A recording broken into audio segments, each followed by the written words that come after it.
Tagal na ang panahon na lumipas.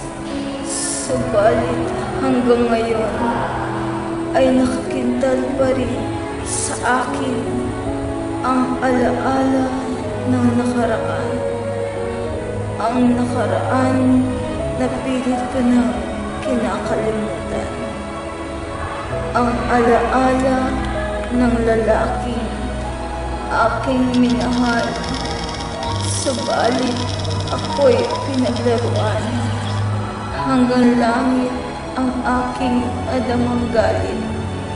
At dumating pa sa punto na ako'y naghiganti sa kanya.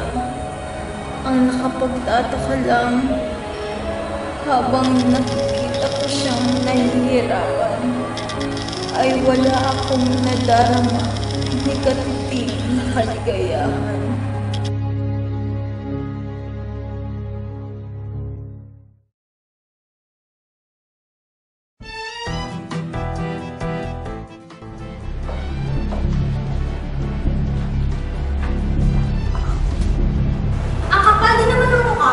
How dare you come into this place unannounced?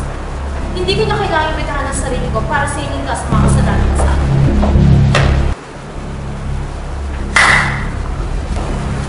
Sampal dyan ang kaibigang traidor, pero may mas masakit pa dyan. Eto! Para yan sa babaeng mga agaw ng asawa, manloloko. What are you talking about? Ikaw ang manloloko!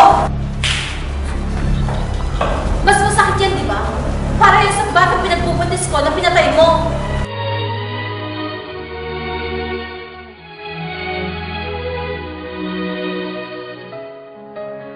Chantal, what is this all about? Marcel, hanggang ngayon wala kang pamang-alam? Wala na ba yung mga mahalaga sa'yo kundi ang sarili mo? I don't understand. Di ko alam ang sinasabi mo, Chantal. Chantal, ba't hindi mo ako magmasdan? Tingnan mo ang mukhang ito, wala ka ba talaga naaalala?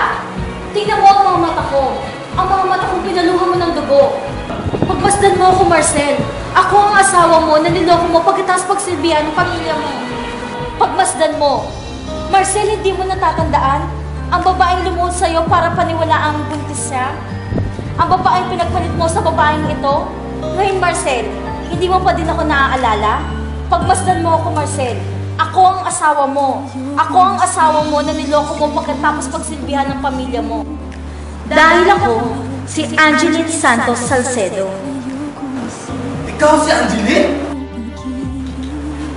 You are supposed to be next! Dahil yun ang pinalabas ko. Angeline? Buti naman nakikilala mo na. Sandali! Naguguluhan ako!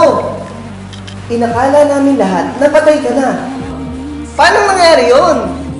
Tama na, Marcel. Alam ko magkasabot kayo ni Heidi. Tumigil ka na. Angeline, bakit? Anong ginawa sa'yo ni Heidi? Dahil hinayaan niya ako malunod sa dagat. Nagawa mo yun, Heidi? Oh my God! Paano mo nagawa magsinungaling sa akin, Heidi? Pinatay mo ang anak ko! Hindi totoo yan. Hindi kita hinayaan. Pinala ka ng balikan. Tama na! Itago mo na ang asawa ko. Pinatay mo na ang anak ko. Hindi mo na malilinis ang kaluluwa mo. Dahil kayo ang susunod sa akin. Nagpapatawa ka ba? Napaniwala mo kaming lahat na patay ka na. Now let's see. Ano ang kaya mo gawin? Maghintay ka lang, Stella. Hindi ako nagtataka magkasundo kayo ni Heidi.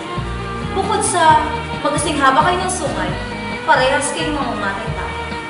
You can talk to me that way. Ipakukulong kita! Ipakukulong? Dahil sa anong kaso? Di ba ikaw nga may atraso sa akin? Nalaglag mo muna ako yung pinagbubuntis dahil tululak mo ako! Wait! Nakunan si Angeline dahil sa iyo? Romeo! Don't listen to her! Don't you see? She's just doing all this para lang sirain! Totoo ba ang lahat ng Angeline? At ikaw? Nagtiwala ako sa inyo.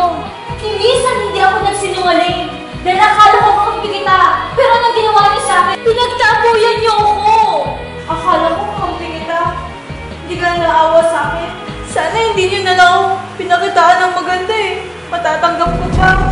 Hindi porket sinabi ko ang lahat sa inyo, magiging panatag na kayo. Dahil sa oras na lang na, triple sakit ang ibabalik ko sa inyo.